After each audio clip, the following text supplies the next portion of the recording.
गुरुदेव माता, गुरुदेव पिता, गुरुदेव स्वामी परमेश्वरा, गुरुदेव सखा ज्ञान भंजन, गुरुदेव बंधप सहोदरा, गुरुदेव दाता हर नाम उपदेश है, गुरुदेव मंत्र निरोधरा, गुरुदेव शांत सत्य बुद्धि मूर्त, गुरुदेव पारस परस्परा, गुरुदेव तीर्थ अमृत सरोवर, गुरु ज्ञान मज्जन परंपरा, गुरुदेव कर्ता सब पाप हरता, गुरुदेव पतित पवित्र करा, गुरुदेव आद जुगाद जुग जुग, गुरुदेव मंत्र हर जप उधरा, गुरुदेव संगत सब मेल कर कृपा, हम मूड पापी जित लग तना, गुरुदेव सदगुरु पार ब्रह्म परमेश्वर, गुरुदेव नानक हरि नमस्कार, गुरुदेव सदगुरु पार ब्रह्म परमेश्वर, गुरुदेव नानक हरि नमस्कार।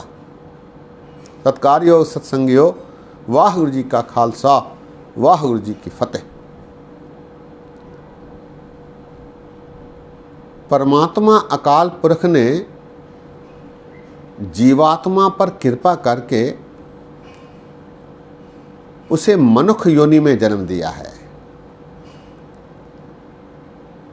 जीव अपने संस्कारों के परिणाम स्वरूप और अकाल पुरख परमात्मा की कृपा से मनुष्य योनि में जन्म लेकर आया है। मनुष्य योनि एक दुर्लभ योनि है, प्रभु की भक्ति करने पर प्राप्त होती है। गुर सेवा ते भक्ति कमाई, तब यह मानस देही पाई, ऐसा कबीरदास जी कहते हैं। गुरु की सेवा करने पर, गुरु की भक्ति करने पर जीव को परमात्मा ने कृपा करके मनुष्य योनि प्रदान की है। मनुष्य योनि दुर्लभ है। कबीरदास जी अपने दोहरे में कहते हैं, मानस जन्म दुर्लभ है, होए न बारंबार, जो बन फल पाके भुइ गिरे, बहुर न लागे डार। ये दुर्लभ जन्म जीव को प्राप्त हुआ है। जिस प्रकार फल पकने पर डाल से गिर जाता है, टहनी से गिर जाता है, फिर उसे टहनी से लगाया नहीं जा सकता है, उसे फिर फल बनने के लिए काफ़ी समय लगता है। इसी प्रकार मनुष्य योनि भी है। काफ़ी अंतराल के बाद जीव को मनुष्य योनि प्राप्त होती है और जीव इस मनुष्य योनि को व्यर्थ में गवाता है। गुरु नानक देव जी गौड़ी चेती में कहते हैं, रैन गवाई सोए कै, दिवस गवाया खाए, हीरे जैसा जन्म है, कौड़ी बदले जाए। हीरे जैसे अमूल्य जीवन को कौड़ियों में बदल रहा है, दिन रात खाते और सोने में बिताते हुए। गुरु तेग बहादुर जी भी गौड़ी राग में हामी भरते हुए कहते हैं, माधो गोविंद के गुण गावो, मानस जन्म अमोलक पाया, बिरथा काहे गवावो।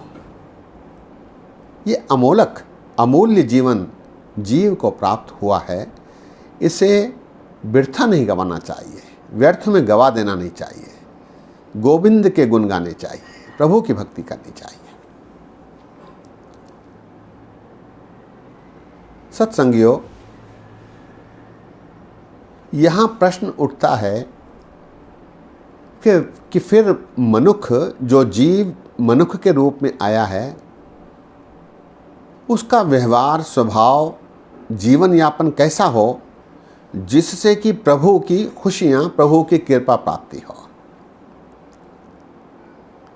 इसका उल्लेख गुरबाणी में आया है। दास दो उदाहरण आप जी के समक्ष रखता है।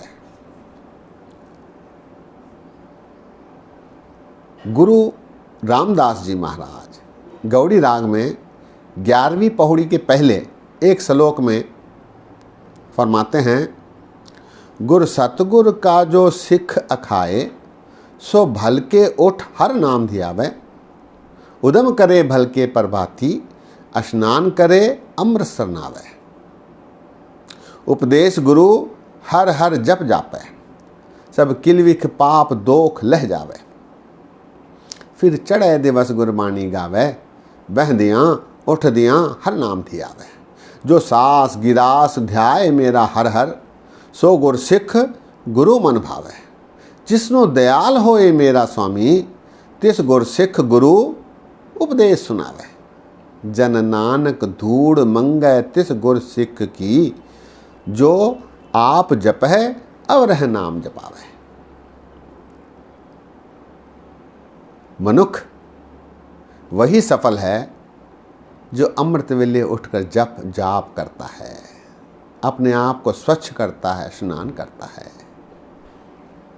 उठते बैठते प्रभु का ध्यान करता है, गुरबाणी पढ़ता है, गुरुओं की बाणी धर्म ग्रंथ आदि पढ़कर अपने आप को समृद्ध करता है। ऐसे मनुष्यों को परमेश्वर रूपी गुरु पसंद करते हैं और प्रसन्न होकर ऐसे मनुष्यों को अपने उपदेश से नवाजते हैं। अंत में गुरु रामदास जी कहते हैं कि मैं ऐसे मनुष्यों की चरणों की धूल लेना चाहता हूँ।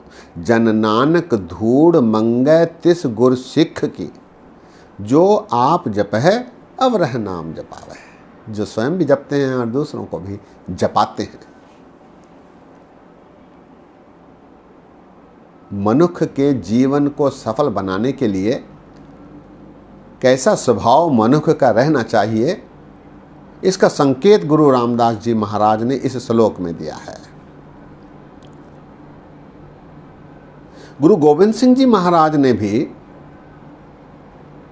मनुष्य को अपना जीवन सफल बनाने के लिए कैसा स्वभाव रखना चाहिए, इस संबंध में एक सवैया रचा है।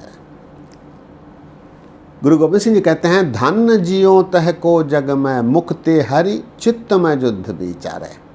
देह अनित न नित रहे, जसनाव चढ़े भव सागर तारे। धीरज धाम बनाए एह तन, बुद्धि सुदीपक ज्यों उजियारे। ज्ञान है कि बढ़नी मनव हाथ ले, कातरता कुतवार बुहारे। गुरु गोविंद सिंह जी कहते हैं, वही मनुष्य धन्य है, सफल है, जो सदैव प्रभु का नाम जपता है और अपने स्वभाव में अन्याय के खिलाफ लड़ने के लिए सनद्ध रहता है, तैयार रहता है। धन जियो तह को जग में, मुक्ते हरि चित्त में युद्ध विचार है। युद्ध अर्थात लड़ाई नहीं, अन्याय के खिलाफ अपने आप को तैयार रखना, किसी भी अन्याय को सहन नहीं करना। मुक्ते हरि चित्त में युद्ध विचार है। आगे, देह अनित न नित रहे, जस नाव चढ़े भव सागर तारे। वो फिर अपने शरीर की परवाह नहीं करता। मुक्ते हरि चित्त में युद्ध विचारे, देह अनित, वो अपने शरीर की परवाह नहीं करता। पहला मरण कबूल, जीवन की छड़ आस, हो सभना की रेणुका, तो आओ हमारे पास। प्रभु कहता है कि तू मरना कबूल कर, क्योंकि मरने के लिए तैयार रहने वाला किसी से नहीं डरता। लेकिन ऐसा करते समय हो सभना की रेणुका, रेणुका कहते हैं धूल को, खाक को, सबसे नीवा रहे, पानी की तरह सबसे नीवा रहे। हो सभना की रेणुका, ऐसा बनने पर ही तू मेरे पास आ, तो आओ हमारे पास। देह अनित न नित रहे, जस नाव चढ़े भव सागर तारे। जस नाव चढ़े, नाम रूपी जहाज में चढ़कर इस भव सागर को, इस संसार को सफलता पूर्वक पार कर लेता है, तर जाता है। नाव चढ़े भव सागर तारे, नाम रूपी जहाज में चढ़कर। और स्वभाव कैसा रखे, धीरज धाम बनाए एह तन, धैर्य रूपी इस शरीर को बनाकर, मन को बनाकर, स्वभाव को बनाकर, धीरज धाम बनाए एह तन, और बुद्धि को दीपक के रूप में जलाते हुए, प्रकाश करते हुए, अपने बुद्धि का प्रकाश प्रयोग करते हुए धीरज धाम बनाए एहतन बुद्धि से दीपक ज्यों उजियारे। बुद्धि के दीपक में प्रकाश करके आगे बढ़ता है। और ऐसा करते समय अंतिम पंक्ति में महाराज कहते हैं, ज्ञान है कि बढ़नी मनहो हाथ लय कातरता कुतवार बुहारे। ज्ञान है कि बढ़नी, बढ़नी कहते हैं मशाल को। ज्ञान रूपी मशाल को मन रूपी हाथ में लेकर कायरता को, कातरता को, दयनीयता को बुहार कर, झाड़ कर बाहर कर देता है। ज्ञान है कि बढ़नी मनो हाथ ले कातरता कुतवार बुहार है, वो बाहर कर देता है। दयनीय नहीं रहता, किसी पर निर्भर नहीं रहता, स्वावलंबी हो जाता है, स्वाभिमानी हो जाता है। धन जियो तह को जग में मुक्ते हार चित्त में युद्ध विचारे। देह अनित न नित रहे जस नाव चढ़े भव सागर तारे। धीरज धाम बनाए एतन बुद्ध सुदीपक ज्यों उजियारे। ज्ञान है कि बढ़नी मनो हाथ ले कातरता कुतवार बुहारे। ऐसा मनुष्य का स्वभाव मनुष्य के जीवन को सफल बना सकता है। सत्संगियों, यहाँ एक बारीकी है। गुरु रामदास जी महाराज भक्ति के माध्यम से शांतिपूर्वक अपने जीवन को बिताते हुए सफल बनाने की सलाह दे रहे हैं, जबकि गुरु गोविंद सिंह जी महाराज अत्याचार के विरुद्ध, कायरता के विरुद्ध, कातरता के विरुद्ध धैर्य को रखते हुए, नाम जपते हुए जीवन सफल करने की सलाह देते हैं। इनमें अंतर है।